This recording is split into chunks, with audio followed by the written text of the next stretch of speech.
forme bienvenue à cet atelier d'échange là, qui porte sur le projet résidentiel avec un volet commercial qui est projeté au 12-21 sur la rue Charles-Albanel. Donc, je me présente, mon nom c'est Priscilla Lafont, je suis conseillère en consultation publique au service de l'interaction citoyenne à la Ville de Québec et c'est moi qui vais animer la rencontre ce soir. Bien, d'abord, moi, je tiens à vous remercier de participer à la soirée. Vous savez, on a envoyé près de 350 invitations aux gens qui demeurent dans le secteur. Donc, vous êtes ceux qui avaient répondu à l'appel. Merci beaucoup de prendre le temps de venir vous informer aussi, puis de nous donner votre opinion. C'est toujours bien important. Alors, comme je vous expliquais, ce soir, c'est une rencontre en mode hybride. Alors, il y a des gens qui sont en ligne. Vous êtes ici avec nous en salle. Alexandra, est-ce que tu peux nous dire en ligne, il y a combien de gens qui sont avec nous? Alors, des participants, on en a à peu près 25 pour l'instant, mais ça continue de rentrer. Parfait. Donc, voilà, ici en salle, on doit être au-dessus d'une quarantaine. Donc, c'est quand même un beau taux de participation. Merci. Je ne sais pas si de ton côté, tu trouves à avoir donné des petites consignes pour Zoom ou si tu souhaitais que je le fasse. Tu peux y aller. OK, Deux bon. fois Donc, plutôt on commence à être habitué, là, mais quand même, là, juste vous rappeler de garder votre micro fermé, s'il vous plaît. Puis, si vous souhaitez vous signifier que vous voulez prendre la parole, bien, à ce moment-là, vous devez utiliser dans le bas de votre écran le petit outil main levée. Et ça nous fera signe là, que vous souhaitez vous exprimer. Puis dans le bas de votre écran également, ben vous avez la fonction pour activer, désactiver votre micro. Alors, vous pouvez le faire. Puis vous avez la possibilité d'ouvrir votre caméra libre à vous si vous vous sentez à l'aise. Vous le faites, bien entendu. Alors voilà pour les petites consignes Zoom. Ici en salle, j'aimerais vous présenter maintenant là, les gens qui nous accompagnent. Donc, à mes côtés, Monsieur Louis Martin, qui est conseiller municipal du district électoral de Cap-Rouge-Laurentien. Juste à ses côtés, M. Sébastien Paquet, qui est conseiller en urbanisme à la gestion territoriale à la Ville de Québec. Et au bout complètement, M. Marc-André Michel, qui est président du groupe Sogesco, donc le promoteur qui va vous présenter le projet ce soir. Il y a plein d'autres mondes aussi qui sont là, qui sont pas en avant, mais qui veulent écouter, entendre ce que vous avez à dire. Et j'aimerais d'abord souligner la présence de M. Gagné, qui est propriétaire du IGA Les Sources, qui se trouve à être propriétaire là, du bâtiment en question, qui est juste ici à l'arrière. Donc, il assiste à la rencontre ce soir et est venu entendre ce que vous avez à nous dire. Il est censé aussi y avoir des administrateurs du conseil du quartier du Cap-Rouge, donc peut-être en ligne ou sinon en salle. Donc, le conseil de quartier suit toujours de près là, ce genre de dossier-là qui tient à cœur à ses citoyens, là, aux gens du quartier. Puis, il y a toutes sortes de ressources, toutes sortes de représentants en ville là, qui assistent à la rencontre, aussi des gens du service de la planification de l'aménagement du territoire et de l'environnement, des gens de la gestion territoriale, des gens du transport aussi. Donc, même s'ils sont pas ici assis à l'avant, ils sont là pour entendre ce que vous avez à dire. Donc, ils seront bien entendu bien informés de ce qui se passe. Je suis aussi accompagnée de collègues là, qui vont animer les sous-groupes parce que vous savez que ce soir, on va vous faire travailler en sous-groupe. Donc, il y a des collègues qui sont ici en salle. Vous avez certainement croisé Hélène qui est à l'entrée. Donc, Hélène va animer un sous-groupe ici en salle. Il y a également ma collègue Christina Bouchika qui est à ses côtés. Puis, en ligne, j'ai deux collègues avec moi. Donc, Alexandra qui vous a déjà adressé un petit mot. Et puis, Dominique Gagnon là, qui s'occupera également d'un autre sous-groupe. Alors voilà, je crois que ça fait le tour de mes longues présentations. Rapidement, je vous explique le déroulement là, de la rencontre. Alors, c'est très simple. Hein? Tout d'abord, il va y avoir une courte présentation où est-ce qu'on va vous expliquer le contexte réglementaire du projet pour que vous compreniez bien là, ce qu'il en est d'un point de vue réglementaire. Par la suite, il va y avoir une petite, pas une petite, il va y avoir, excusez-moi, la présentation du promoteur, donc le cœur de la rencontre. On se garde les questions pour un petit peu plus tard, donc la présentation du promoteur.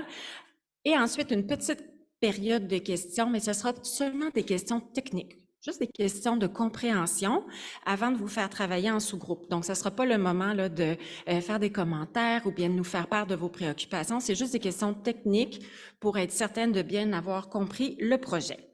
Après ça, vous allez aller travailler en sous-groupe. On va vous poser 4 questions pour susciter les échanges, pour savoir qu'est-ce que vous pensez du projet.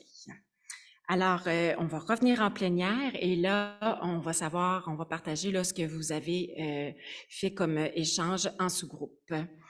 Il va y avoir, non, ce que je veux vous dire, c'est important là, de vous préciser, là, j'ai eu des appels de gens qui avaient l'air de penser que c'était une consultation publique ce soir.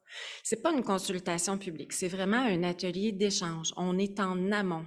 Quand on dit qu'on est en amont, ça veut dire qu'on est en amont du processus de modification réglementaire. Une rencontre comme ce soir, l'objectif, là, c'est que le promoteur, il vient présenter un projet avant d'entamer une vraie démarche de modification. Donc, il vient prendre le pouls, il vient savoir comment les gens voient le projet qu'ils ont envisagé. Puis là, s'ils décident d'aller plus loin dans le processus, il y aura une consultation publique et tout ce qui s'ensuit. Et si la Ville accompagne le promoteur, c'est parce que nous, en tant que représentants de la Ville, on est intéressés de savoir en même temps qu'est-ce que les gens pensent du projet. Donc, on est vraiment, au tout début, on est en amont. Donc, vous allez comprendre que il n'y a pas d'études de circulation qui ont été faites, il n'y a pas d'études poussées sur différents aspects qui ont déjà été faits parce qu'on n'est pas rendu là, tout simplement. Donc, si vous avez des préoccupations en lien avec ça, bien certainement qu'on va en prendre, on va le prendre en considération, mais c'est seulement pour vous dire qu'on n'est pas encore rendu à cette étape-là. Alors, je crois que j'ai fait le tour de tout mon blabla. Alors, j'inviterai maintenant Monsieur Martin à vous adresser un mot de bienvenue. Bonsoir à tous. Merci Priscilla. Merci de votre présence. C'est très important pour moi et nous à la Ville qu'il y ait le plus possible de citoyens qui participent à ce genre d'activité. Un petit peu comme Priscilla l'a expliqué, pour l'instant, la petite histoire, c'est qu'on a eu le propriétaire du terrain a eu une idée. Il a approché la Ville en disant c'est une idée qui pourrait être intéressante. S'il avait dit je veux faire une usine, ça aurait été non. L'idée semblait intéressante. Donc, l'étape suivante est voyons voir ce que les citoyens en pensent avant de faire tout le processus d'analyse, de dépenser de l'argent dans des plans approfondis. C'est là où on est ce soir. On veut savoir qu'est-ce que les citoyens en pensent. On veut avoir vos impressions, vos pensées, vos préoccupations. Donc, comme disait Priscilla, on n'aura peut-être pas réponse à toutes vos questions, mais c'est certain que si vous nous dites, la circulation dans le secteur, c'est déjà l'enfer, faut travailler là-dessus, nous, on va le prendre en note et lorsqu'on ira aux étapes subséquentes, on va travailler là-dessus. Après les échanges ici, le promoteur va avoir l'opportunité soit de déposer son projet, de le compléter, de le déposer tel quel, de faire des modifications, ou s'il se rend compte que la Ville au complet dit non, c'est une mauvaise idée, mais il y aura l'option de le retirer s'il veut. Mais c'est vraiment une étape en amont pour lui permettre d'avoir un son de cloche. Et nous, la Ville, on l'accompagne. On veut savoir qu'est-ce qui se passe. On a les infrastructures et les professionnels qui sont capables de mettre ce genre de consultation en place. Donc, c'est notre rôle ici. On est vraiment là pour écouter. On n'a pas d'opinion. Ce soir, c'est vraiment votre soirée. On veut savoir, vous en pensez quoi? Qu'est-ce qui est important pour vous? Qu'est-ce qui est acceptable dans l'idée? Qu'est-ce qui devrait être modifié? Donc, c'est vraiment une soirée d'échange et j'ai très hâte d'entendre vos commentaires sur l'idée que le propriétaire du terrain a eue. Bonne soirée et à plus tard. Merci beaucoup, M. Martin. Donc, on va poursuivre. J'inviterai maintenant M. Paquet à vous faire la présentation du contexte réglementaire. Bonne soirée tout le monde. Alors, vous avez la présentation à l'écran, puis ceux qui sont à la maison, vous voyez ça sur votre ordinateur. Donc, l'objectif de l'activité, je vais passer rapidement. Je pense qu'on l'a quand même bien exposé, là, les gens qui ont parlé avant moi. Donc, la modification réglementaire n'est pas débutée. On est vraiment au tout début. Donc, on vient vous présenter le projet, puis il va y avoir des échanges en sous-groupe tout à l'heure.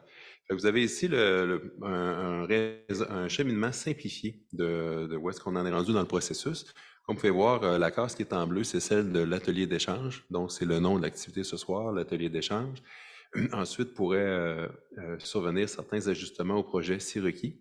Et possiblement, là, un projet de modification réglementaire pourrait suivre. Si c'est le cas, il y aura consultation publique puis avis au conseil de quartier. C'est-à-dire qu'on va revenir vous voir puis on va vous redonner l'opinion de vous. Vous allez avoir une nouvelle fois la possibilité de vous faire entendre. Fait que c'est pas final ce soir, il y aura possiblement une autre soirée si on va de l'avant. Donc, localisation historique, rapidement, là, je pense que vous connaissez bien le projet, mais je vais quand même le camper pour ceux qui seraient moins familiers. On est situé sur la rue Charles-Albenel, tout près de Jean-Gauvin. Vous avez un terrain qui est occupé là, entre l'autoroute Félix-Leclerc et Charles-Albenel par un centre commercial à l'heure actuelle.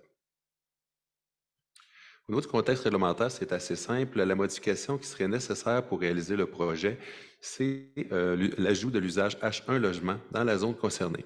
La zone présentement autorise des usages commerciaux et certains autres usages, mais l'usage résidentiel n'est pas autorisé présentement. À titre d'information, la hauteur réglementaire présentement, c'est de 15 mètres maximum sur le site. Le projet est conforme à cette hauteur. Donc, on voit vraiment en détail là, les usages qui sont permis dans la zone 3703 CB. Donc, c'est la zone qui comprend, outre le site du projet, qui est le centre commercial, vous avez quelques autres commerces tout autour. Ils sont tous situés là, à l'est de Jean-Gauvin. Donc, on a C1, service administratif, grosso modo des bureaux. C2, de la vente au détail et services. Il s'agit souvent de services de proximité tels que pharmacie, coiffure, épicerie. C20, restaurant. C21, débit d'alcool, C31, le poste de carburant et P5, établissement de santé sans hébergement, clinique médicale par exemple. Ça, c'est tous des usages qui sont autorisés à la grille, mais ça ne veut pas dire qu'ils sont nécessairement exercés présentement. Donc, pour ce qui est de la hauteur, on en a parlé tantôt, c'est 15 mètres maximum dans cette zone. Pour ce qui est de la circulation, comme tous les autres projets majeurs de construction sur le territoire de la Ville de Québec, c'est un aspect qui est important. Donc, il y a vraiment une collaboration entre la Ville et tous ses partenaires là, pour planifier des déplacements sécuritaires pour l'ensemble des usagers, conforme à la stratégie de sécurité routière. Il y a aussi une analyse de la circulation et mise en place de mesures appropriées. Et tel que ma collègue l'a mentionné tout à l'heure, ça va venir plus tard dans le projet si jamais on va de l'avant. Donc, si je fais un petit résumé rapide, là, évidemment, le projet ne vous a pas encore été présenté, ça s'en vient dans un petit moment, mais les gains qu'on voit dans ce projet-là, c'est qu'il y a une présence de commerce de quartier qui est maintenue, c'est un élément quand même important. On réduit les superficies asphaltées, qui sont importantes sur le site présentement. Il y a des espaces verts sur le site qui seraient augmentés et il y a aussi une offre importante là, de nouveaux logements locatifs pour les gens du secteur. Donc voilà, ça fait le tour pour ma présentation. Parfait, merci beaucoup, Monsieur Paquet.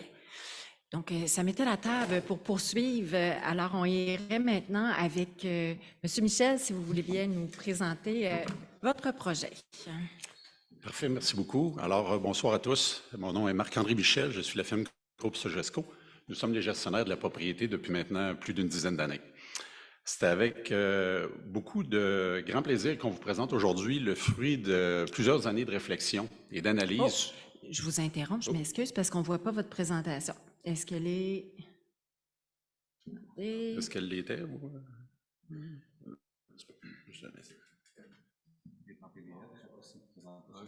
Peut-être parce que c'est en PDF. On peut regarder voir si on n'est pas capable d'y accéder à une version. Oui. Donc, on s'excuse de cette interruption. On vous fait patienter juste un petit peu. Le temps de voir si on peut remédier.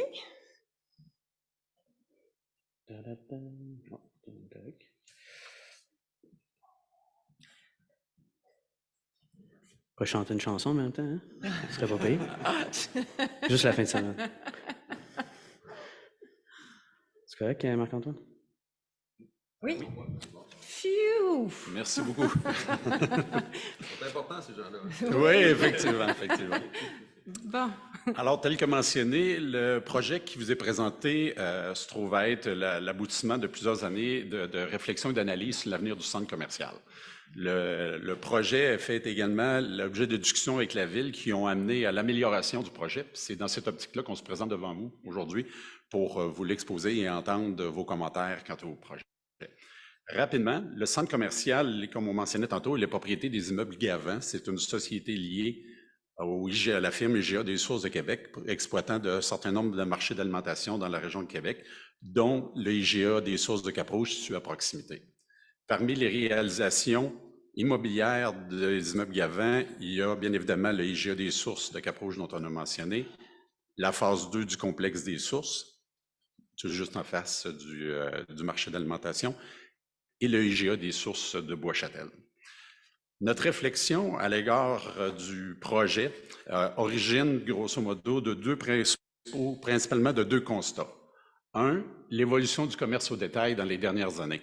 Comme vous savez, il y a eu une croissance exponentielle du commerce en ligne dans les dernières années et les commerçants aussi sont également affectés par une pénurie de main-d'œuvre assez importante. On en entend parler régulièrement. Tous ces éléments-là ont fait en sorte que ça a eu un impact et que ça a encore un impact significatif, mais malheureusement négatif, sur la demande d'espaces commerciaux pour des centres commerciaux de quartiers un peu comme celui-là. Alors, c'est un élément avec lequel on doit composer. L'autre élément aussi avec lequel on doit composer, c'est que le bâtiment a certaines contraintes, des désuétudes qui sont reliées peut-être à sa conception du début des années 90. C'est qu'il y a une fenestration, une luminosité naturelle qui est souvent peu adéquate pour certains commerces et des profondeurs de locaux qui sont trop importantes par rapport aux besoins des commerces tels qu'ils sont exprimés de nos jours. Alors, de façon, dans nos démarches, après plusieurs consultations, on en est venu à quelques conclusions. Un, la nécessité d'avoir des espaces commerciaux qui répondent aux besoins des gens, des commerces, d'aujourd'hui, et l'opportunité de continuer, bien évidemment, à offrir des produits et services de consommation courante, services de proximité, mais également d'ajouter des usages résidentiels aux étages. Bien évidemment, on a également, comme ça a été mentionné tantôt, on a un aire asphalté qui est, pour ne pas dire très grande, énorme, puis on a des espaces verts qui sont relativement limités. C'est également des éléments qui ont dicté un peu la réflexion qui nous mène à vous présenter le projet qu'on a aujourd'hui. Ces conclusions sont en ligne beaucoup avec les tendances qui sont observées, je dirais, tant au niveau national qu'au niveau local, de requalification de centres commerciaux de quartier, un peu du même type. C'est pas une situation qui est propre à cette propriété-là. Il y a beaucoup de propriétés de genre. Dans la région de Québec, on a vu des projets de requalification du centre commercial comme les Places Fleur de Lys, le Mail Cap-Rouge, Galerie Canardière et ainsi de suite, pour vous donner un exemple. C'est une situation qui est assez fréquente pour ce type de centres commerciaux-là. Au niveau des usages, rapidement, on avait mentionné tantôt que, je vais passer rapidement, mais la seule modification qui serait nécessaire serait l'ajout de l'usage habitation. Par le fait même, les usages bars et postes de carburant, qui sont souvent associés à des nuisances un peu plus importantes pour les commerçants ou les résidents, du secteur, seraient retirés des usages autorisés sur le site. Au niveau des normes d'implantation, le projet qui va vous être présenté implique une localisation de bâtiments à 12 mètres de marge latérale plutôt qu'aux 4,5 mètres qui sont requis en vertu de la réglementation municipale. Donc, c'est également une bonification. Vous allez pouvoir le visualiser tantôt. Mais c'est le projet tel que présenté offre cette possibilité-là. Les limites, ce que vous voyez en bleu ou en vert, là, grosso modo, c'est les limites approximatives de la propriété actuelle. Sur l'image que vous voyez là, en rouge, c'est la zone d'implantation actuelle du projet en fonction des marges de recul projetées par la Ville. Donc, un bâtiment pourrait s'implanter jusqu'à la limite, théoriquement, en fonction de la réglementation actuelle. Phil, mais pouvez-vous l'agrandir, mettre plein d'écrans? On va voir encore mieux. Parfait.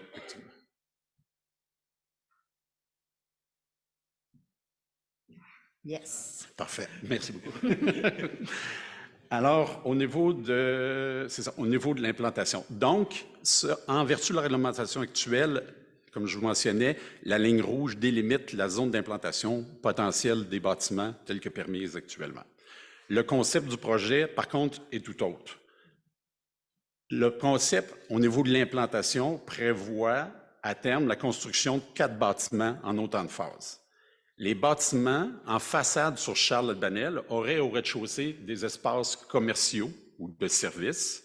Le reste des espaces situés aux étages seraient à vocation résidentielle. Les bâtiments situés à l'arrière, en retrait de la rue Charles-Albanel, auraient quant à eux une vocation entièrement résidentielle. Les locataires des logements bénéficieraient de stationnement souterrain pour leur propre usage. Les espaces de stationnement extérieur que l'on voit seraient dédiés aux clients des commerces ou aux visiteurs des logements. au niveau des stationnements. La conception du projet également prévoit, entre les deux bâtiments qui sont situés en retrait de la rue Charlotte-Banel, l'aménagement d'un espace public comprenant l'installation de mobilier urbain, l'installation d'aires de jeu pour enfants, l'aménagement de jardins communautaires et d'autres éléments du genre qui sont de nature à créer un milieu de vie attractif et à constituer des lieux de rencontre pour les résidents. Fait important à noter, comme on mentionnait un peu tantôt, présentement, les aires pavées du site représentent plus de 60% de la superficie du terrain. Dans la mouture telle que présentée, on est à environ 25%. Aujourd'hui, les espaces verts représentent environ 10% de la superficie du site, alors que le projet tel que présenté en représenterait environ 45% au niveau des espaces verts. On va y revenir un petit peu plus loin. On a ajouté en pointillé rouge l'implantation actuelle du centre commercial.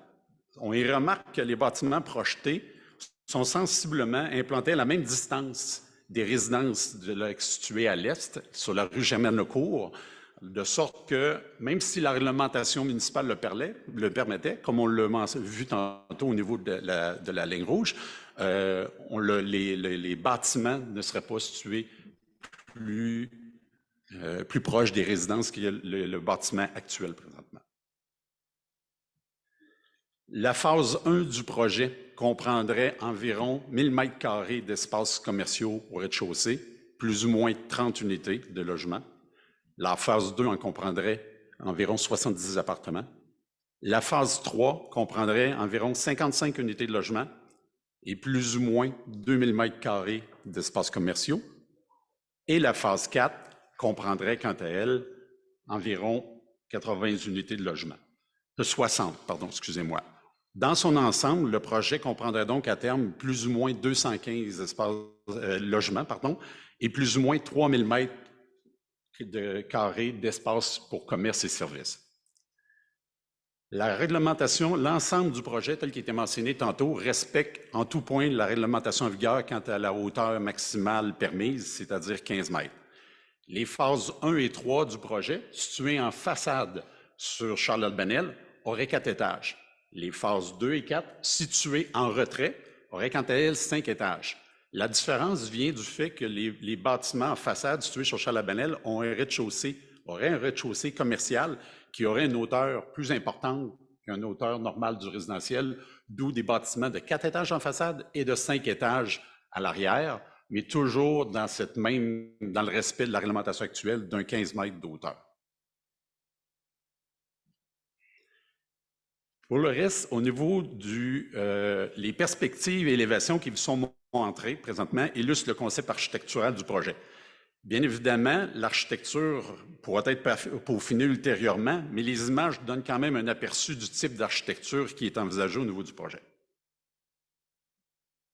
Avec une façade, vue aérienne et de côté. Si vous me permettez, par la suite, je vous présente une illustration qui démontre un peu à quelque part l'écran naturel qui se trouve à y avoir, écran naturel et végétal, entre le projet et les résidences situées sur la rue Germaine-Lecourt, tout juste à l'est du projet. Par écran naturel, il faut comprendre qu'il y a un dénivelé de terrain quand même assez important. Et si on compare la hauteur de la chaussée de la rue Germaine-Lecourt jusqu'au-dessus du talus situé en arrière des résidences, on a à peu près une hauteur de 20 pieds. Si on tient sur le dessus de ce talus-là, il y a des arbres matures présentement, des épinettes, et ces épinettes-là ont une hauteur d'environ 10 mètres en moyenne. Donc, entre la hauteur de la chaussée de la rue Germaine-Lecourt et la cime des arbres, on a environ 50 pieds de hauteur de dénivelé entre les deux. On va voir tantôt au niveau de la perspective qu'est-ce que ça implique, mais ça donne une idée un peu du contexte que le projet s'inscrit au niveau des percées visuelles du projet. Sur cette illustration, on voit dans le fond une perspective visuelle de ce que serait le projet, la phase 1 du projet, c'est-à-dire le bâtiment situé proche de la rue Charlotte-Banel, à partir des résidences de la rue Germaine-Lecourt. Et cette même perspective-là se trouve à être, un peu plus loin, le bâtiment de la phase 2, toujours encore une fois, à partir de la rue Germaine-Lecourt. On a également effectué des études d'ensoleillement qui ont été faites afin d'estimer les éventuelles projections d'ombre qu'il pourrait y avoir des bâtiments projetés sur les propriétés de la rue Germaine-Lecourt. Pour chacun des équinoxes et des solstices, ça fait donc à 4 fois par année, l'impact a été mesuré à 3 moments de la journée, à midi, 15h et 17h. Puis, vous pourrez le voir plus en détail sur, je crois que la fiche va être mise sur Internet, là, vous aurez le temps de le constater. Ce qu'on voit en haut, c'est la situation actuelle au niveau des analyses d'ensoleillement, et en bas, pour les périodes correspondantes, la situation qui découlerait, grosso modo, de la réalisation du projet tel que présenté. On voit qu'entre les deux, il n'y aurait que peu d'impact, s'il en a, au niveau de l'ensoleillement des propriétés avoisinantes. Puis, entre autres, ça s'explique par le dénivelé et les écrans végétaux et naturels qu'on a vus tantôt. Alors, on l'a bien évidemment, comme je disais, printemps, été, automne et hiver à différents moments. Et on voit qu'entre les deux, s'il y a un impact, il est que très minime. Dans le fond, au niveau du projet, ça ressemble un peu les différents éléments qu'on voulait vous présenter. Nous sommes convaincus que ce projet pourrait contribuer à l'amélioration du quartier. Bien évidemment, on est là pour entendre vos commentaires, vos questions. Merci. Merci beaucoup, Monsieur Michel. Donc, comme je vous avais dit, on va faire une petite période de questions, donc des questions techniques, des questions de compréhension, si vous voulez qu'on vous donne des précisions là, concernant l'information qui vient d'être donnée. Puis, j'avais oublié de vous dire, vous m'avez fait penser aussi, tout ce qui a lieu ce soir, les présentations, l'enregistrement de la rencontre, tout va être en ligne sur le site de la Ville de Québec, donc sur la page des activités de participation publique, à l'endroit où vous vous êtes inscrit pour la rencontre de ce soir. Donc, au même endroit, vous allez pouvoir visionner la soirée, puis vous allez pouvoir consulter les présentations aussi, donc prendre le temps là, de bien regarder là, le projet qui vous a été présenté. Donc, on a prévu à l'horaire une dizaine de minutes pour des questions. On a les gens en salle, on a les gens en ligne. Donc, on peut peut-être se permettre 1 ou 2 questions en salle, 1 ou 2 en ligne, si vous êtes d'accord, avant d'aller travailler en sous-groupe et de vous laisser la parole. La petite contrainte en salle, il faut par contre venir au micro pour qu'on puisse avoir le son puis que les gens en ligne vous entendent. Donc, on va alterner. Alexandra, ça va bien? De votre côté, tout est sous contrôle? On est toujours à l'écoute. Parfait. Donc, est-ce que quelqu'un en salle a une question technique, une question de compréhension avant de partir travailler en sous-groupe? C'était clair? Vous êtes sage? Non, il y a une dame là, oui. Oui, si vous pouvez vous déplacer au micro, s'il vous plaît. Bonsoir. Bonsoir, je me présente, Isabelle Saint-Pierre. Moi, j'habite sur Germaine-Lecourt, mais pas carrément derrière, mais en bas. Je regardais vos données. Je ne sais pas si j'ai mal compris, mais je me suis promenée juste avant de venir. Puis les arbres, comme vous dites, de 10 mètres, la distance que vous parliez, là, ben moi, je calculais que le 15 mètres, il y a 5 mètres qui vont déborder quand vous allez. Donc, ça va faire de l'ombre. Fait que vous prenez, vous autres, à partir de la rue Charles-Albanel. Fait que je ne comprenais pas trop votre calcul. Peut-être me réexpliquer. Dans le fond, si je comprends bien, c'est que les études d'ensoleillement, vous parlez au niveau des études d'ensoleillement? Non, oui, mais je parle plutôt de la hauteur de vos bâtiments parce que ce que vous nous avez montré tout à l'heure, c'est que vous avez une image avec la rue en bas avec Oui. la pente, puis vous disiez que dans le fond, les bâtiments ne dépasseraient pas les arbres. Mais les arbres, nous, on a regardé le bâtiment parce que là, en ce moment, il est un peu en bas, mais si on met un 2e étage, c'est ras, mais si vous en mettez 3, on voit 3 étages de plus. Je ne sais pas si moi, j'ai mal compris, j'ai mal calculé. Non, je comprends. On parlait de la perception visuelle à partir de la rue Germaine-Lecourt. Oui. Lorsqu'on fait référence aux 15 mètres, c'est à partir, le calcul, il se fait à partir du niveau du sol. Grosso modo, quand on parle 15 mètres, la construction, c'est à partir du niveau du sol de la propriété. On a 15 mètres. Quand on parlait du 10 mètres de la hauteur des arbres, c'est à partir du talus. C'est sur le dessus du talus. Fait que dans le fond, ce que je veux dire, c'est que ce que vous disiez tout à l'heure, c'est qu'on va les voir, les bâtiments. C'est pas vrai qu'on les verra pas, parce que vous aviez l'air à dire qu'ils arriveraient aux arbres matures, mais c'est pas vrai. Bien, ce qu'on voit, c'est qu'à partir de la cime, parce que le document que vous avez vu, le plan de coupe, où on voyait dans le fond de côté, ça a été fait à partir des relevés topographiques d'un arpenteur, au niveau du calcul des relevés. Ceci étant, c'est à partir de la cime des arbres, mais comme on a vu au niveau des percées visuelles, Les arbres, bien évidemment, ils ne sont pas rectangulaires, les pointes, fait qu'on a vu qu'entre la tête des arbres, on peut voir des parties de bâtiment, c'est ce qu'on a pu voir dans l'image. Mais je comprends, mais reste que ça fait quand même pas toujours du sens pour moi non plus parce que vos bâtiments vont être au même niveau qu'ils sont en ce moment. Puis quand on marche, on voit qu'il y a peut-être à peu près, comme vous dites, 5 mètres de différence à peu près entre le bâtiment et l'arbre.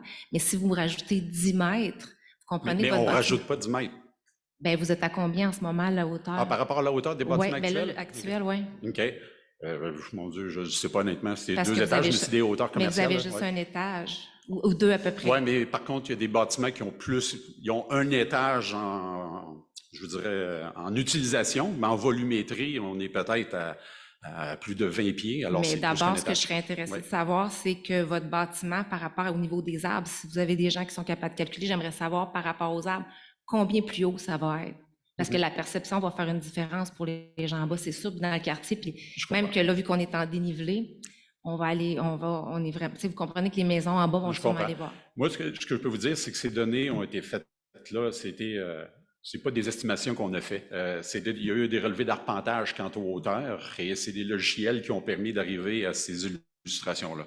Alors, OK, mais qui ne sont pas tout à fait juste pour moi. Fait que je c'est pour suis ça que pas je veux dire, mais d'accord, c'est parce je que sais. réalistement, c'est comme ça ce qu'on voit, mais en tout cas, bref. Deuxième chose. Oui. Oh, peut-être venir au micro, messieurs, parce que sinon, les gens en ligne vous entendront pas. C'est eux qui ont fait les... OK. Oui.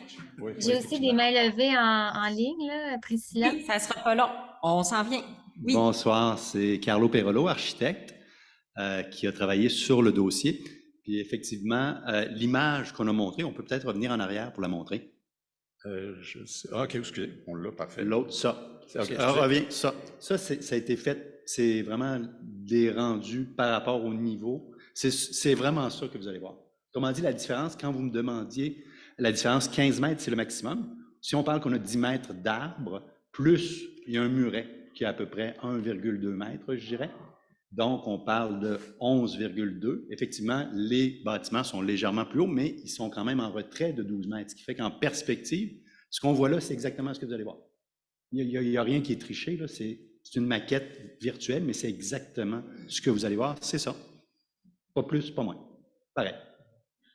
Parfait. Je ne sais pas si ça répond. Merci. Bien, en tout cas, ça a mis une lumière sur cet aspect-là du projet. Mais merci pour les précisions. Alors, on peut poursuivre. Alexandra, il y avait des questions de votre côté? Oui, je vais prendre une première question en ligne de M. Fournier-Gigard. Si vous voulez ouvrir votre micro, vous pouvez également ouvrir votre caméra, là, si vous voulez qu'on voit à l'écran. Oui, bonjour. Maxime Fournier-Giguère, résident de la, excusez, de la rue Germaine-Lecourt. Je suis justement un petit peu en contrebas du projet.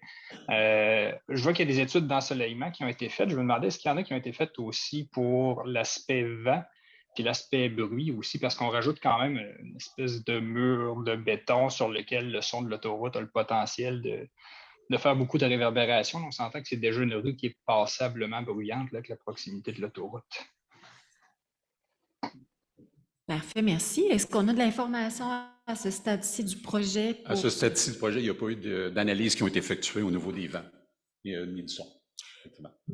Donc, c'est quand même important là, ce que vous soulevez. Puis, éventuellement, j'imagine que si ça va de l'avant, là, il pourra y avoir des vérifications là, qui seront faites à ce niveau-là pour répondre à ces interrogations. Ouais. Puis, est-ce que côté phase 1 et phase 2, ça a été considéré de les faire peut-être un peu moins hautes que les phases 3 et les phases 4, considérant que c'est en surplomb justement de la rue Germaine-Lecourt? Je pense que le projet serait, disons, beaucoup plus intéressant si ces deux phases étaient un petit peu moins hautes parce qu'on n'aurait pas l'espèce de mur qui viendrait dominer toute cette rue-là. Je pense que c'est quand même très inintéressant pour plusieurs personnes dans la rue. OK.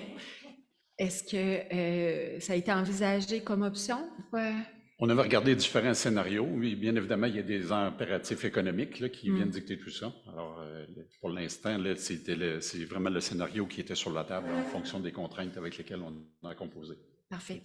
Voyez-vous, au moment là, des échanges, c'est le genre de préoccupation, de choses là, que vous pouvez soulever. Si pour vous, par exemple, ça serait beaucoup plus intéressant si c'était moins haut, tout ça, ben, ça sera l'occasion là, de l'exprimer, là, c'est bien certain. Donc, en salle, est-ce que quelqu'un d'autre autres avaient une question. Là, je vois qu'il y a beaucoup de mains qui lèvent et le temps file. C'est toujours dangereux quand on donne une période de questions parce qu'on prend le temps pour vous laisser vous exprimer. Mais que c'est des questions techniques pour comprendre le projet? Oui, monsieur? Oui? Juste à venir au micro, s'il vous plaît. On essaie de faire ça rapidement. Oui. C'est ça, moi, je suis architecte, Antoine Carrier. Oui. Puis je regarde des projets, d'ailleurs, je vais travailler avec Carly. Je me pose la question, parce qu'au niveau de l'ensoleillement, de l'ombrage, j'ai rien compris du plan, parce que ça coûte tout comme une zone noire. Je n'ai pas compris où est-ce qu'elle est l'ombre par rapport à votre projet. Là. Parce qu'on ne voyait pas sur le dessin, je veux dire, c'est comme toute une zone noire autour des maisons. Là. C'est ça, là, je veux dire. C'est l'ombre que ça va faire, ça, l'ombre? C'est la situation actuelle que vous avez en haut, quand on est, mettons, là, je ne vois pas très bien, mais mettons, à l'hiver, à 17h, un 21 décembre, c'est déjà en situation d'aucun ensoleillement, grosso modo. Le projet ne changerait rien à la situation. Vous dites que le projet actuel, qui a 2 étages de haut, même pas, 1,5, fait le même ombrage que l'autre projet qui a 5 étages? Mais par rapport aux propriétés de la rue Germaine-Lecourt, question de niveau, les arbres, la distance par rapport aux limites de l'eau et ainsi de suite. Si on mettait à côté, je vous donne un exemple, si on était du côté du Normandin et qu'on mettait 10 étages, ça ne veut pas dire qu'on aurait nécessairement un ombrage au niveau de la rue Germaine-Lecourt. Il y a une question de tous ces éléments-là qui rentrent dans la... C'est pas nécessairement une question d'auteur comme de niveau de terrain et ainsi de suite. Puis celle du coin en bas à droite, ça c'est en plein hiver, il va noir à 5 heures, c'est ça? Bien, dans le fond, les 3 images dans le haut, c'est la situation actuelle pour cette période-là. Et dans le bas, c'est la situation projetée en fonction de la réalisation du projet. Et on l'a pour chacune des périodes. Alors, hiver, printemps, été et automne. Ça, c'était midi. Midi, 15h et 17h. OK. Puis vous dites qu'à 17h, il n'y aura pas d'ombrage en été sur le terrain des gens qui restent en bas. C'est ce que le logiciel mentionne. C'est pas moi qui le fais, là, grosso modo, là, vous comprendrez. Il y a un logiciel qui analyse ça en fonction des données et c'est les conclusions qu'il en tire. Ouais. Parce qu'il faut comprendre que par rapport à un terrain, appelons-le standard, qui serait plat, c'est pas la même dynamique dans laquelle il y a déjà une situation où il y a des relevés de niveaux différents, il y a des niveaux qui sont différents. Non, mais je veux dire, à partir du moment que tu es sur un terrain surélevé puis tu montes un bâtiment plus haut, les ombrages devraient aller plus loin. C'est pas l'inverse. Dépendamment des distances, effectivement. Si les maisons étaient plus hautes, l'ombrage serait moins prononcé. Mais comme je dis, je me fie au résultat de ce que le logiciel a donné. L'autre question que je me posais, c'est... Rapidement, parce qu'on va aller voir les gens en salle aussi. Les logements, avez-vous déterminé c'était combien de chambres? Différentes typologies. Probablement du 3,5, 4,5, qui peuvent aller également jusqu'à du 5,5. Mais le détail de la typologie des logements n'est pas encore déterminé. OK, merci. Merci. Merci. Donc, du côté des gens en ligne, Alexandra, il semblait y avoir d'autres questions. Oui, je prendrai la question de M. Richard Bélanger, s'il vous plaît. Juste à ouvrir votre micro, votre caméra. Oui. Bonjour, est-ce que vous me voyez bien? Oui. Oui, bonjour. Moi, je suis sur la rue Charles-Banel. Je suis pas mal plus proche des gens de Germaine-Lecourt. En fait, je suis le voisin du projet. Vous comprendrez que je suis assez inquiet. Ma première question, en fait, j'en ai plusieurs, mais ma première question, c'est qu'est-ce qui fait que vous avez donné référence à l'immeuble où il y a le PCN et le Gentleman des Sources comme étant une de vos réalisations? Comment ça se fait que dans le milieu de nowhere, vous avez fait seulement 2 étages, puis là, collé sur des habitations, vous voulez faire des immeubles avec plus d'étages? Parce que là, on a parlé du soleil, c'est bien le fun, le soleil, mais le soleil, il ne regarde pas dans ma course que je fais, là. Là, il va y avoir des balcons, il va y avoir des gens qui juste par des arbres qui existent aujourd'hui, mais quand vous allez creuser des souterrains, que va-t-il arriver avec ces arbres-là? On peut se poser la question. Fait, pourquoi vouloir imposer à des résidents dans leur cour des immeubles beaucoup plus hauts que ceux que vous venez de réaliser de l'autre bord de la rue où il n'y a absolument pas un chat qui a une cour à proximité? Petite parenthèse, les arbres dont vous faites mention, qui sont situés à côté de votre propriété, mais qui sont sur la propriété du projet, je ne sais pas si vous avez pu remarquer, mais l'intention est de les conserver. La hauteur, quant à la hauteur du bâtiment, c'est qu'on respecte le zonage actuel, grosso modo, de la propriété. Demain matin, il pourrait y avoir une construction d'un bâtiment de 15 mètres situé tel qu'il est proposé, à 4,5 mètres de la ligne de l'eau, grosso modo. Fait que là, le projet qui propose de respecter la hauteur actuelle qui est permise en vertu du zonage se trouve à avoir une marge de recul nettement supérieure à 12 mètres. Et également, comme je mentionne, on maintient, par rapport à votre propriété, là, qui est directement sur le coin, c'est ce que je comprends bien, les arbres qui sont situés, dans le fond, comme je vous mentionnais, au risque de me répéter, mais les arbres qui sont situés juste sur le coin, et l'intention de les conserver, je ne sais pas si, en tout cas, sur l'implantation, c'est le principe qui est illustré. Je vois, il y a d'autres mains qui se lèvent. C'est ça le danger quand on ouvre une période de questions. Ça devient... puis là, il va falloir que je sois plate puis que je vous dise qu'il va falloir arrêter. On prend encore une question. Puis là, je ne sais pas qui choisir. C'est comme un tirage. Il faut que vous alliez au micro parce que sinon, on ne vous entendra pas. Alexandra, on va en prendre une dernière de votre côté après, OK? J'ai plein de questions, puis je suis certain que plein de monde ont des questions. Puis je pense que la façon dont la réunion a été montée, on se réunisse en petits groupes, puis qu'on se dit chacun. Attendez, vous n'avez même pas vu mes questions encore. Attendez. Je pense qu'on devrait donner plus de temps aux gens de s'exprimer, parce que je suis certain qu'autant en ligne qu'ici, il y a des gens qui ont des questions très précises. Quand vous allez avoir vu mes questions, quand vous allez avoir travaillé en groupe, qu'on va revenir en plénière, il va y avoir un représentant par groupe qui va nous résumer un peu ce qui s'est dit à votre table, mais vous allez pouvoir en reposer des questions à ce moment-là aussi. Là, c'est pas final. Là, c'était juste pour donner vraiment des détails. Mise en bouche. Ouais, c'est ça. Donc, je garde toutes mes questions. Ah ben c'est super. OK.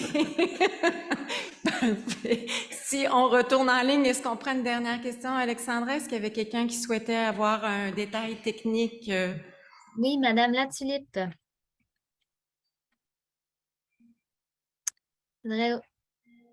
Oui, bonjour. Bonjour. J'activerai pas ma caméra parce que je suis en pyjama. Ah! C'est correct! Il y a deux choses qui m'inquiètent dans le projet. Moi, je suis sur la rue Germaine-Lecour et au niveau de l'ensoleillement, déjà, on est un peu... on a moins d'ensoleillement à cause justement du terre-plein là, qui est entre nous puis toute l'autoroute et tout ça, là, ça monte, les arbres et tout ça, fait qu'on a moins d'ensoleillement à cause de ça.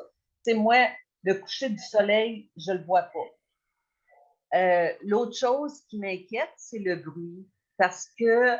Mais là, je vous interromps parce qu'il faut que vous ayez une question. Là, vous nous faites part de vos préoccupations.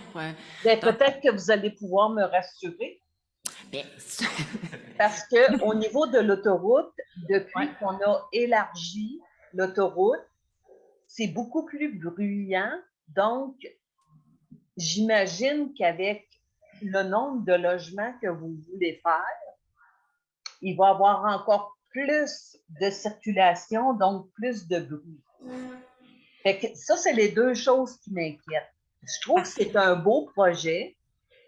Par contre, il y a quand même des choses qu'il faut regarder sérieusement parce que, comme je vous dis, là, juste l'élargissement de l'autoroute, là, ça a eu déjà un gros impact. Bon, parfait. Bien, écoutez, on le prend en note, puis vous le répéterez au moment des échanges, là, pour que ce soit pris en considération, là, évidemment.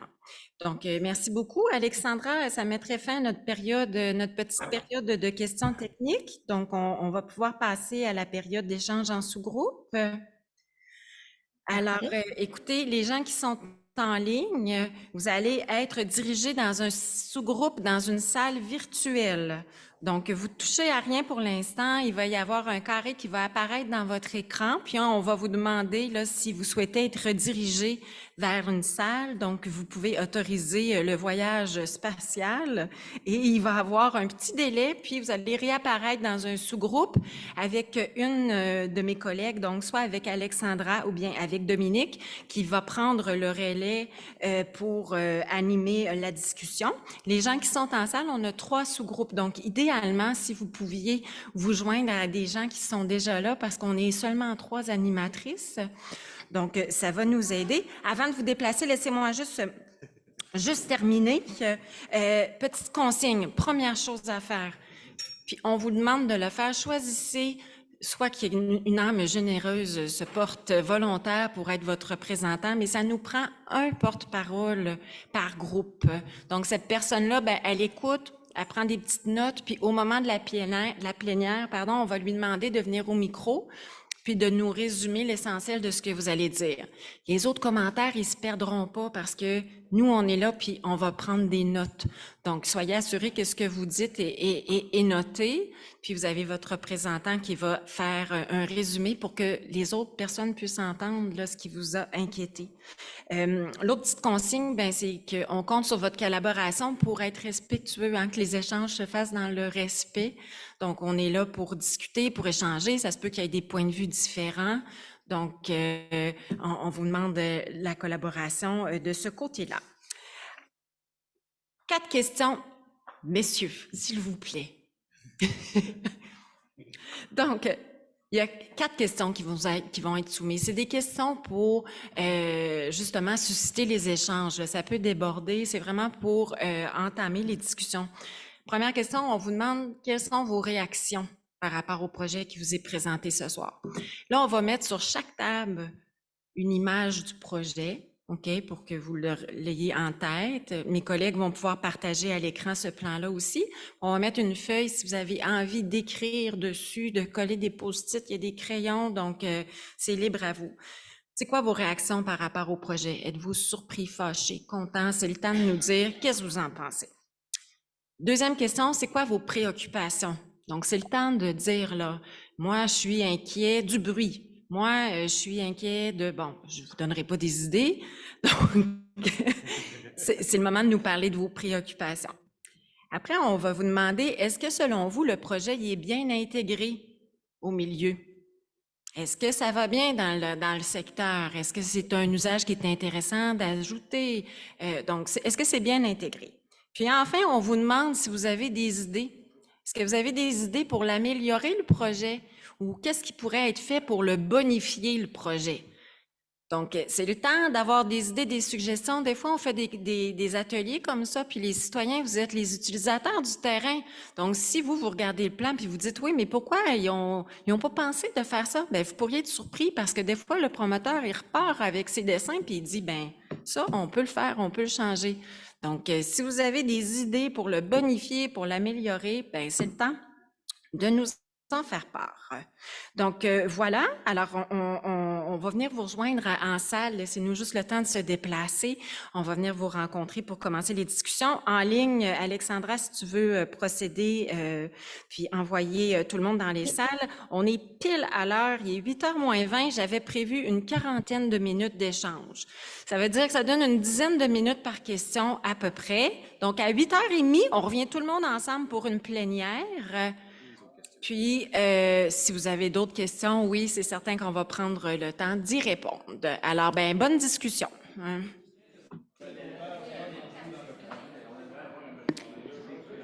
Je vous interromps. Donc, j'ai fait le tour des tables. Là. Il semble, à l'unanimité, qu'on aurait pas mal fait le tour, à moins que quelqu'un sente qu'il reste quelque chose à creuser comme questionnement. Les gens en ligne aussi, là, je crois qu'on a fait le tour. Je vous laisse reprendre place. Là, on se donne juste une petite minute. J'essaie de voir en ligne. C'est-tu moi qui s'occupe de ça? Je pense que tu peux faire fermer toutes les salles, mais si tu fais ça, tout meurt. Qui tout meurt? ils vont tous revenir dans ta salle à toi. Si C'est on n'a pas correct. fini, ben, on va avoir la C'est parole. fini. Oui. On ferme. Tiens. Ah! C'est ça que je vais faire. Tous les participants ont Tiens. 60 secondes pour quitter leur salle. OK, fait qu'ils ont un timer de 60 Non, secondes. non, parce que Dominique n'était pas capable.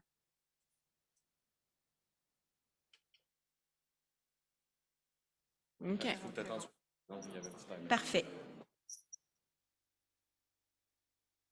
Oh, j'ai plus de son. Oui. On a 60 secondes à attendre, là, le temps que les gens en ligne reviennent en grand groupe. Donc, eux ont fait un voyage spatial dans des salles virtuelles. Bon. Alors, il nous reste quelques secondes. Alors, j'espère que en ligne, vous avez suivi la consigne de vous nommer un représentant. Donc, en salle, je sais que chacun de nos 3 sous-groupes, on a eu une personne là, qui a accepté de faire un compte-rendu de vos échanges. Alors voilà, je crois que tout le monde est réatterri sur Terre. Alors, bienvenue à la plénière, nous revoilà. Alors, ce qu'on va faire, on va faire le tour là, de chacun des sous-groupes. Le représentant, le porte-parole de chacun des groupes a un défi. Donc, on se donne un 5 minutes par table pour que ça fasse à peu près une demi-heure. On a 5 sous-groupes. Donc, environ 5 minutes pour faire le tour des 4 questions. Si vous voulez bien, on pourra récupérer vos feuilles. Il y a les notes des animatrices aussi. Donc, soyez assurés là, qu'on va prendre tout ça en considération, là, c'est bien certain. Aussi, s'il y a des questions au travers de ça que vous souhaitez poser, là, on va prendre le temps d'y répondre, c'est certain. Mais gardez en tête qu'on est en amont puis qu'on n'a pas tout le détail là, ce soir qui peut vous être donné. Alors, voilà. Et on serait prêt dans ce cas-là. On va alterner avec les groupes en salle et en ligne, mais je vais commencer avec en salle, avec le groupe qui était accompagné d'Hélène. Donc, je ne sais pas, Hélène, qui était la personne? Là, il va falloir vous déplacer au micro parce qu'on n'entend pas sinon. Ouais.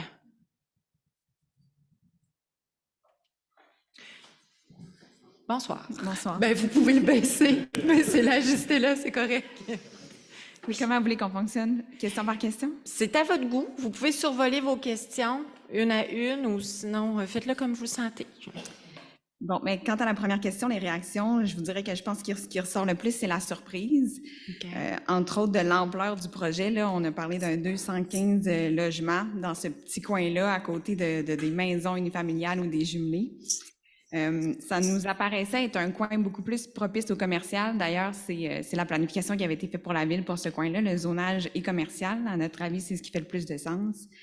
On a l'impression qu'il y a un peu une démesure dans le projet, là. Entre autres 4 phases, ça semble un mur, là. Quand on regarde ça, soit de Charles-Albanel ou soit sur Germaine-Lecourt, même quand on va être en bas, c'est assez impressionnant les vues qu'on a montrées. Donc ça, c'est la réaction 1 au projet, qui engendre plusieurs préoccupations. Ce qui est ressorti d'abord, c'est la circulation que ça va engendrer. C'est déjà problématique, là, ce quadrilatère-là, pour sortir le matin ou le soir, surtout quand on revient le soir, quand on prend la bretelle d'autoroute. Parfois, on en a pour plusieurs minutes juste pour être capable d'avancer. Il y a trop de monde sur ce petit carré-là. Et là, si on vient ajouter 215 logements, on parle de peut-être 800 personnes de plus sur ce quadrilatère-là. Ça va engendrer des problèmes, d'autant plus qu'il y a une école juste à côté, que ça roule déjà super vite dans la côte. C'est déjà problématique, la vitesse avec les enfants. Donc ça va être un problème. On a l'impression qu'on veut un peu faire un Sainte-Foy dans Cap-Rouge, alors que c'est un des plus beaux quartiers de Québec, là, Cap-Rouge, avec les arbres qu'on a, les sources, c'est très renommé, là. Puis là, on vient mettre un gros 4 logements locatifs dans le milieu de tout ça. Ça nous apparaît moins propice. Aussi, une des considérations, c'est assurément la perte de valeur des maisons ou le problème qu'il pourrait avoir en revente pour tout ce qui est de Germaine-Lecourt et à côté, dans la mesure où nous, on pouvait se vanter pour l'instant d'avoir pas de voisins, d'être quasiment en nature. Tout le monde dit, on dirait un chalet de ski, vos maisons, à cause des grands sapins, mais là, finalement, ça va être des balcons avec des gens. D'autant plus que c'est un projet qui est locatif. Fait que ça ne viendra pas créer d'attachement dans le quartier. Ça va être des gens qui vont passer là. On ne pense pas que c'est des familles qui vont venir s'établir. Ça va être peut-être juste pour un an, les gens qui vont passer. Donc, ça ne vient pas créer une vie de quartier qui est agréable. Puis pour les gens de Germaine-Lecourt, entre autres, là, c'est vraiment une diminution de la qualité de vie, là, le fait qu'on va avoir un mur de balcons qui vont nous regarder. Oui, il y a des arbres, mais entre autres, les arbres, on voit à travers, et c'est des sapins, il y en a plein. Ce qui a été soulevé, c'est qu'il y en a plein qui perdent leurs épinettes, donc c'est pas un mur opaque là, comme on tente de présenter.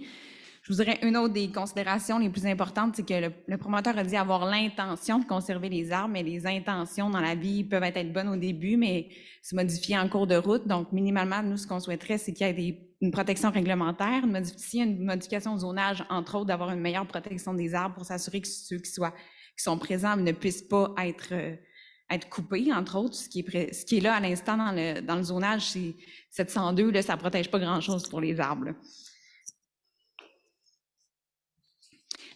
Aussi, une question qui n'a pas été abordée. Là, on a parlé de ce bout de terrain-là, mais la zone pour laquelle on parle est beaucoup plus grande. Elle inclut aussi l'ancien Canac Marquis, maintenant Renault Jouet. Donc, est-ce que la modification réglementaire qui permettrait d'avoir du résidentiel va s'appliquer partout? Parce que là, on va se ramasser avec un quadrilatère qui va pouvoir monter partout du résidentiel, ce qui n'est vraiment pas souhaité dans le coin. Entre autres, les délais de démolition et de construction vont en avoir surtout pour 1 an, 1 an et demi, 2 ans. L'impact que ça va avoir sur tous les résidents à côté, la poussière, le bruit, la perte de qualité de vie pendant ces 2 années-là. Il vous reste 2-3 minutes. Oui. On va entendre vos idées d'amélioration. Et l'autre point qu'on voulait apporter, c'est que la différence avec le fait que c'est du commercial versus du résidentiel, c'est vraiment pas le même impact pour les citoyens. Quand on parle de du commercial, on a des activités de jour, de semaine, alors que maintenant, avec du résidentiel, on va avoir des gens les soirs et la fin de semaine sur leur balcon qui vont nous regarder, et entre autres, les balcons. Les projets commerciaux n'ont pas de balcon, fait que l'impact sur les résidences à côté est beaucoup moins grand. Donc, ce qui nous amène à le projet comme il est actuellement n'a pas vraiment une grande acceptation, je vous dirais, à notre table, du moins, de travail, là, parce qu'on trouve que ça n'a pas vraiment sa place sur le bord d'une autoroute entourée de commerces, d'avoir autant de logements. C'est pas un coin qui est propice aux familles. Et c'est vraiment disproportionné pour le secteur. Donc, pour minimalement le rendre acceptable, ce qui serait souhaité, c'est que le nombre d'étages soit descendu. On a soulevé, par exemple, l'exemple du Campanile ou à Saint-Augustin-des-Maures, en face de l'école, il y a du commercial, puis il y a 1 ou 2 étages par-dessus. Tu sais, quelque chose qui fait plus vie de quartier que des blocs comme ça dans le coin. Un autre point soulevé pour améliorer le projet, je ne sais pas, c'est peut-être pas encore évalué au point de vue de la ville, mais qu'il y ait des dispositions qui permettent d'interdire les terrasses sur les toits. Il n'y en a pas qui sont illustrées là, mais c'est très en vogue, entre autres à Sainte-Foy, de mettre des spas puis des terrasses végétales sur les toits. Donc, si on met ça en plus, la vie privée est encore plus atteinte pour les résidents du quartier. Donc, entre autres, ce serait d'alléger le projet, là. Je comprends qu'il y a des considérations financières, c'est plus payant quand on bâtit plus haut, mais pour l'acceptation sociale, c'est peut-être pas l'idéal. Là, je ne sais pas si c'est possible, mais il y a des gens qui ont évoqué de déplacer le projet un peu plus vers le derrière du Normandin, qui est un grand espace inutilisé. Je ne sais pas si le terrain appartient au promoteur ou non encore. Et d'augmenter, il y a un effort qui a été fait pour la marge latérale à 12 mètres, mais de l'augmenter encore beaucoup plus pour le séparer du quartier, les sources qui débutent, et peut-être aussi consolider la bande végétale, parce que oui, il y a des arbres en ce moment, mais vont-ils être atteints avec les travaux? C'est des arbres qui perdent leurs feuilles en partie, leurs épines, fait améliorer minimalement ce qu'on pourrait avoir comme écran végétal. Et, entre autres, c'est la hauteur, là, je vous dirais le problème. Là. Donc, s'il est pour avoir du résidentiel, pas du 15 mètres à côté du quartier. Voilà. Merci beaucoup. C'est une excellente synthèse. Là, il y avait beaucoup d'informations. C'est certain que les premiers groupes qui passent, là, vous avez entendu plein de choses que vous vous dites. Nous aussi, on a dit ça. Donc, ça n'empêche pas de le répéter, sauf que vous mettez peut-être plus l'emphase sur ce qui n'a pas été dit, mais c'est bien quand même de le répéter si c'est des préoccupations ou des idées là, qui ont été soulevées à votre table, là, c'est certain. Donc, si on allait maintenant du côté des gens qui sont en ligne, Alexandra, tiens, allons-y avec ton groupe. Alors, qui était votre représentant? Alors, j'ai demandé, mais personne n'a souhaité être porte-parole. Je vais donc prendre le rôle. Alors, je vais essayer de résumer. Je dirais que de notre côté, la grandeur du groupe a varié. Là, on a passé de 15 à 8 personnes environ en cours de route, mais j'ai eu 8 personnes qui ont participé activement.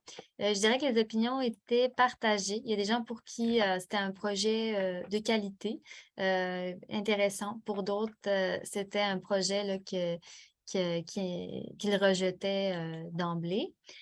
Il y avait des préoccupations là, à savoir, plus ça a été plusieurs personnes, mais s'il y avait de la place pour des familles dans ce projet-là, une crainte aussi que ce soit, est-ce que ça va être des projets accessibles au niveau financier? Est-ce que c'est du luxueux qui est prévu? Est-ce que c'est quelque chose intergénérationnel qui serait prévu?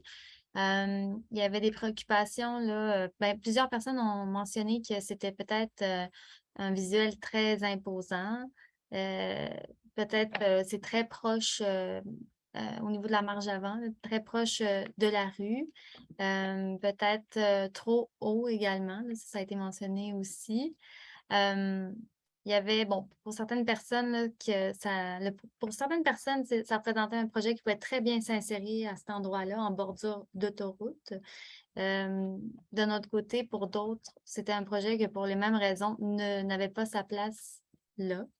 Il y avait beaucoup de préoccupations au niveau de la circulation additionnelle que ça allait engendrer. Est-ce que le transport en commun peut recevoir ces nouvelles additions-là? Puis il y avait des enjeux de sécurité routière aussi là, que ça pouvait amener.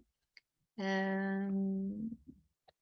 y avait des préoccupations au niveau des commerçants aussi qui sont déjà sur place. Est-ce qu'ils font partie du projet? Est-ce qu'ils peuvent réintégrer les locaux? Est-ce que ça va être un endroit agréable là, pour aller manger comme ça l'est en ce moment? Puis, une autre personne y voyait certains avantages là, aussi au projet du fait qu'il y aurait moins de bitume. Moi, je l'ai noté comme ça, mais moins d'espace minéralisé et on va moins voir l'autoroute là, depuis la rue. Donc, c'est très, très partagé parce que pour certains, il y a des avantages à cette densité et de gabarit et pour d'autres, il y a moins d'avantages. Pour d'autres, c'est une contrainte. C'est quelque chose qui n'est pas agréable. Quelqu'un a mentionné d'ailleurs que c'était plus un quartier d'unifamilial, donc que le projet tel que présenté ne s'insérait pas dans la trame du quartier.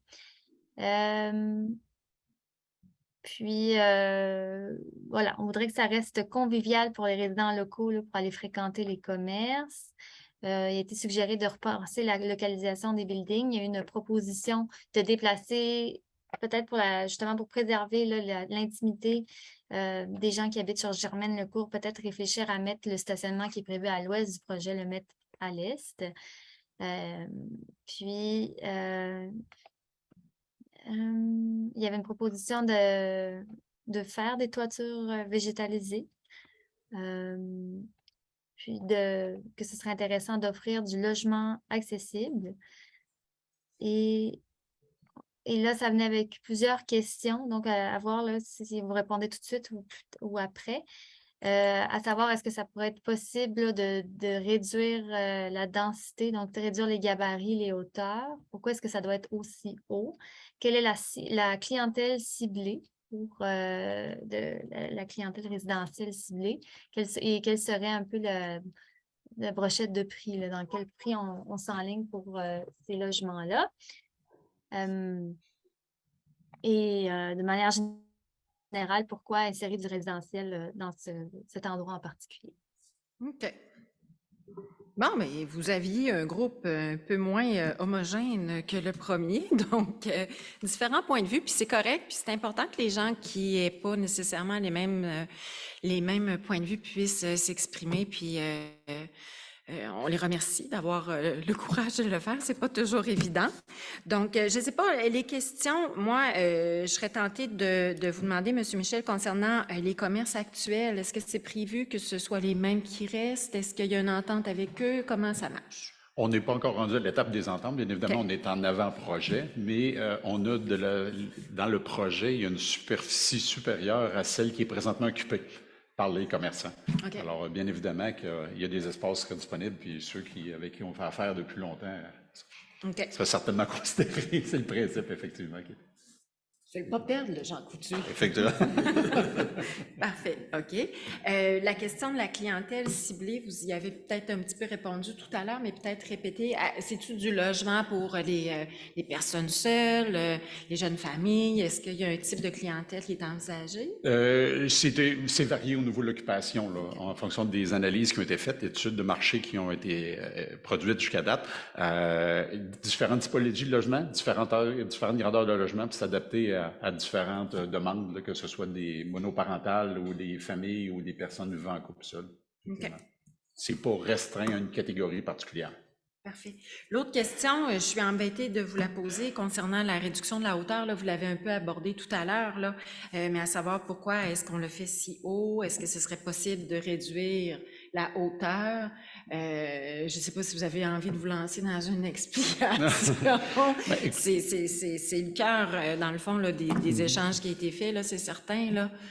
Écoutez, dans le fond, le principe, c'est que on doit composer avec un environnement coût qu'on connaît tout le monde présentement dans le contexte, et on a déjà fait beaucoup d'efforts et d'aménagements pour justement respecter la hauteur actuelle qui est permise en vertu de la réglementation municipale. Alors, c'était comme ça qu'on est arrivé au principe de hauteur de 15 mètres et de volumétrie qui vont de 4 étages à 5 étages. Alors, c'était des enjeux de coût qui nous avaient amenés là. Puis, elle n'a pas demandé de hauteur supplémentaire. Très bien.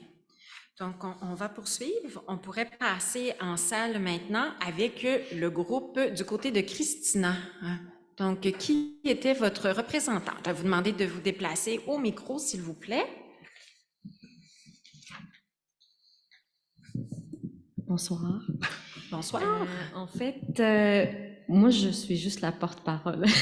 Mais c'est correct! C'est ça, parce qu'il y a des choses que je ne partage pas nécessairement, donc je voulais juste le mentionner between brackets. Donc, majoritairement, dans le groupe, il y en avait beaucoup qui étaient pour le projet. Et ça, c'est pour... parce qu'on est quand même une bonne partie... des commerçants. Donc, on voulait encourager ça, puis permettre un peu comme de rafraîchir les commerces actuels, donc redynamiser le projet, donner plus de... créer plus d'achalandage, c'est sûr, si on a des résidents ou quoi que ce soit, malgré que le dernier point qui a été soulevé, c'était on a déjà notre propre clientèle, donc, mais ça n'empêche que ça va nous permettre encore plus de visibilité, encore plus de clients. La question qui s'est posée, donc là, je parle pour les gens qui étaient pour, mais il y avait aussi des gens qui étaient des citoyens, en fait, et qui étaient aussi pour le projet. Peut-être, je dirais, le 2/3 de la table était pour, puis le 1/3 était contre. Je vais expliquer les gens qui étaient contre. La question qui revenait assez souvent, nous, pour les commerçants, c'était par rapport au stationnement, mais on l'avait soulevé. C'était comme assez partagé, parce que s'il y a des stationnements qui ne sont pas désignés nécessairement pour les commerces, puis qu'il y a les visiteurs qui viennent comme piéger là-dedans, plutôt les utiliser, ça va comme créer un bouchon, je me permets de le dire, surtout pendant les périodes un peu plus achalandées. Donc, c'est ça, donc on était pour, on trouvait que côté esthétique et tout ça, ça va amener un bon côté. Pour les gens qui étaient contre, donc j'explique que c'était principalement lié à la circulation, parce que ça va comme créer un achalandage fou pour les gens qui sont résidents du quartier. Il y avait aussi le point que par rapport à la construction du projet en tant que tel, qui va être sur plusieurs phases, il va y avoir le bruit, la vibration, la construction qui va tout créer ça autour du projet, et le après, bien évidemment, parce qu'il va y avoir des résidents qui n'étaient pas considérés initialement, donc qui ne sont pas actuellement, qui font pas partie du quartier, donc qui vont se rajouter, et que ça va créer le nombre de logements, en fait, il va créer un trafic qui va augmenter le débit routier, qu'il y a aussi, ils ont soulevé déjà qu'aujourd'hui, je reviens au point qu'ils ont soulevé initialement, c'était par rapport à l'école, déjà qu'il n'y a pas de respect. Et là, si on rajoute des gens et des résidents, des nouveaux résidents, ben c'est 215 portes additionnelles, donc c'est plus de personnes dans le quartier. Donc, pour répondre à la dernière question qu'on a répondu conjointement à la 3e et à la 4e. Donc, on avait trouvé que c'était quand même, encore une fois, un beau projet, une belle opportunité pour nous, une nouvelle ère. Ça va permettre de revamper un peu le quartier, de donner plus de visibilité à nous, les commerçants, achats local, etc. Encore plus avec l'achat en ligne. Donc, on veut comme préserver un peu les petits malls, les boutiques de quartier. Donc, c'est pour ça qu'on était vraiment pour. Et sinon, il y avait des personnes qui étaient catégoriquement, la réponse était non, ils veulent rien savoir du projet parce que ils suggéraient plus de rajouter d'autres commerces ou de réduire les phases de 4 phases à 2 ou à 1 ou whatever. Sinon, de ne pas du tout avoir de logement parce que on tournait toujours autour de la même question. Plus de personnes, plus de... OK. Donc, je pense que j'ai répondu un peu à... J'ai été une bonne porte-parole par rapport à ça. C'est pas facile, hein, d'avoir... Ben, j'ai essayé un petit peu de... C'est correct. C'est pour ça que je l'ai regardé. Si jamais il y a d'autres choses que j'ai omis, n'hésitez pas de m'en faire part, mais je pense que j'ai un petit peu touché les points de tout le monde. Et puis, c'est ça, sans oublier qu'il y avait une personne qui était neutre à la table, donc elle était ni pour ni contre. Je lui lève la main. D'accord. C'est ça. Merci beaucoup. Bonne soirée. Merci à vous. Donc, on serait rendu à notre 4e sous-groupe. On retournerait en ligne du côté d'Alexandra en ligne. Alors, on serait avec le sous-groupe qui était accompagné par Dominique. Ici, la Terre. Oui. Oui. Donc, nous, on était notre porte-parole, Maxime Fournier-Giguère. Très bien. Oui, donc globalement, dans notre groupe, je crois que la plupart des gens ne voyaient pas le projet de façon très favorable. Si on y va point par point, le côté réaction initiale, les gens étaient globalement choqués par l'ampleur du projet, là, en disant c'est un quartier dans le quartier. Le projet, si on le prend seul, il semble intéressant, mais le site n'est peut-être pas approprié. C'est démesuré d'avoir 215 logements dans un quartier qui a été choisi par plusieurs pour sa tranquillité. Une certaine incompréhension aussi de pourquoi faire ce projet-là collé sur les maisons alors qu'on a fait beaucoup plus petit du côté du IGA. Une certaine illogisme de ce côté-là qui a été relevé. Du côté des inquiétudes, il y en a qui ont soulevé qu'on avait l'impression dans les présentations que la ligne d'arbre était un peu magique, comme si elle venait tout régler, comme si ça faisait complètement cacher le bâtiment, alors qu'on sait très bien que c'est pas le cas et que des arbres, ben, c'est pas éternel. Donc, certains ont soulevé le désir de revoir les graphiques de projection, mais sans les arbres, pour voir de quoi ça aurait l'air si un jour ils viennent à partir. On avait des inquiétudes à savoir à qui seraient destinés les logements exactement, quel genre de clientèle de location on retrouverait. Bon, ça a été un peu répondu tout à l'heure. Des craintes sur le bruit aussi, autant côté réverbération du bruit de l'autoroute que de la circulation supplémentaire autour de ces logements-là et sur l'autoroute aussi qui va venir se rajouter. On a aussi une crainte au niveau des travaux qui risquent de s'étirer en longueur. On a quand même 4 phases dans ce projet-là, donc beaucoup de crainte au niveau du bruit de la circulation qui serait causée par ça. Il y a aussi une crainte que ça rouvre la porte à d'autres bâtiments en hauteur dans le quartier, que les autres sites commerciaux plus près éventuellement finissent par subir un peu le même sort. Là. On pense au Petit Mail à côté où il y a le Paillard. Bon, ça a été mentionné pour le Renault Jouet. On avait le propriétaire qui nous a assuré que ça n'arriverait pas, donc pas de crainte pour cette partie-là. Une crainte aussi que Charles-Albanel se transforme en boulevard urbain là, avec tout ce volume de trafic supplémentaire-là. Puis il y a aussi une crainte de perte d'accessibilité au stationnement. avec le nombre de places de stationnement réduites pour accéder au commerce. Côté intégration dans le milieu, je pense que le sentiment global, c'est que le projet est mal intégré. C'est un quartier de maisons unifamiliales auquel on vient rajouter une grosse masse de logements en location. On vient quand même briser l'homogénéité du quartier pour lequel plusieurs ont payé assez cher, on va se le dire. On a une hauteur de bâtiment qui est trop imposante par rapport à Germaine-Lecourt et Charles-Albanel. C'est trop massif. Ça ne coule pas avec le reste du milieu. On a quand même eu un commentaire aussi là, d'une commerçante là, qui nous dit que bon, c'est bien pour la survie des commerces du quartier, que ça va amener de la clientèle supplémentaire. Aussi, du côté positif, c'est quand même intéressant qu'il y ait des espaces verts de considérer dans le projet là, au lieu de tout l'asphalte qu'on a présentement sur ce site-là. Donc, quand même un point positif qui mérite d'être soulevé. Puis on avait un questionnement à savoir, est-ce que les commerces qui vont s'établir vont être vraiment pertinents pour la vie de quartier?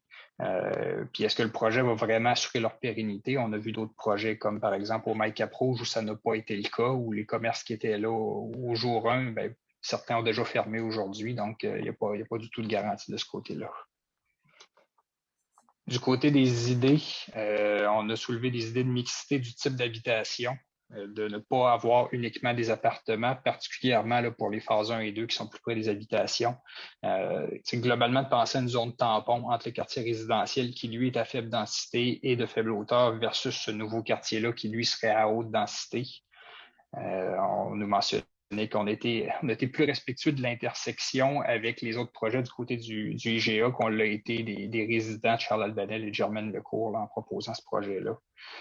Donc, ça serait bien de baisser globalement la densité pour être beaucoup plus proportionnel au quartier qui existe déjà, au nombre de portes qui existent déjà dans ce quartier-là. Et autre idée, ça serait de considérer de déplacer et ou d'abaisser les phases 1 et 2 pour permettre en fait de faire un projet qui serait en escalier, ce qui est normalement une bonne pratique quand on construit en hauteur près des habitations, quitte à revoir le zonage peut-être pour permettre plus haut, mais uniquement du côté du Normandin pour compenser, baisser la hauteur dans le fond de ce qui va se rapprocher des habitations. Ça faisait le tour?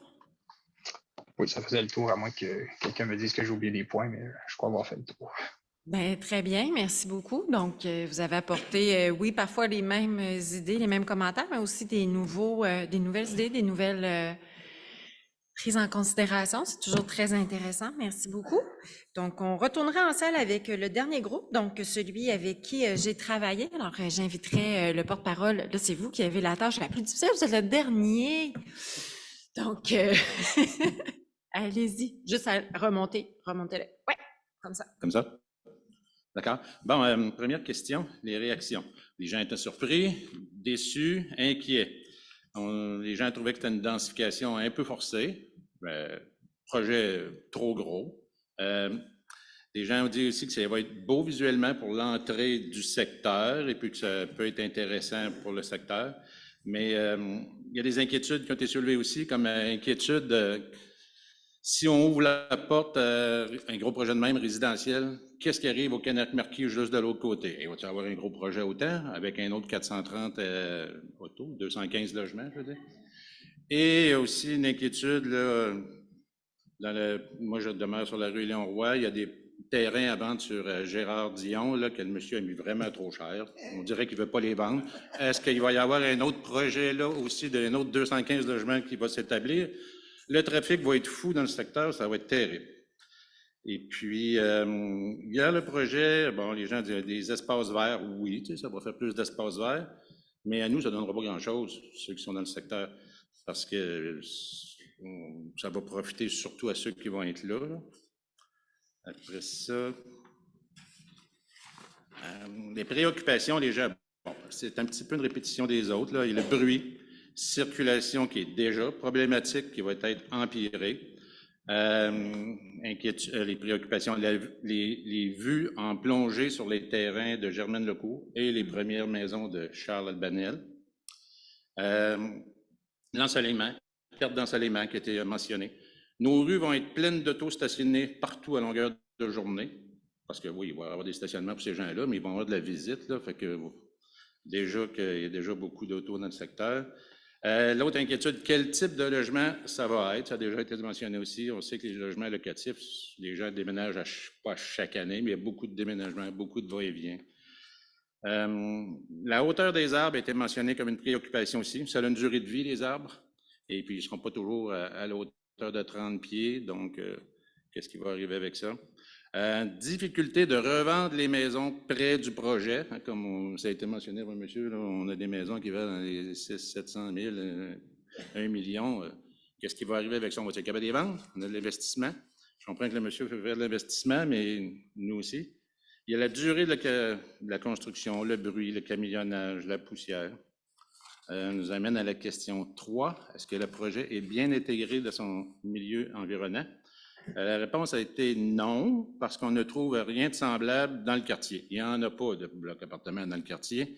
Pas de bloc appartement dans le quartier, oui. Moi, on a bâti notre maison sur Léon Roy. Je parle pour moi, là, mais une des raisons qui m'a amené dans le quartier, c'est qu'il n'y en avait pas de bloc appartement, puis je ne veux pas y aller. Je ne veux pas y aller quand je vais être vieux non plus. Je veux rester toujours dans ma maison. Je trouve que ça n'intègre pas bien dans le quartier pour ça.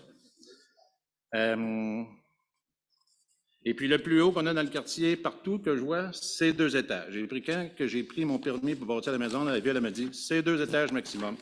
Il y a les avions qui vont atterrir à l'aéroport, c'est 2 étages. Je ne sais pas pourquoi c'est 5, votre projet, mais bon. Question 4. Avez-vous des idées pour bonifier ou améliorer le projet?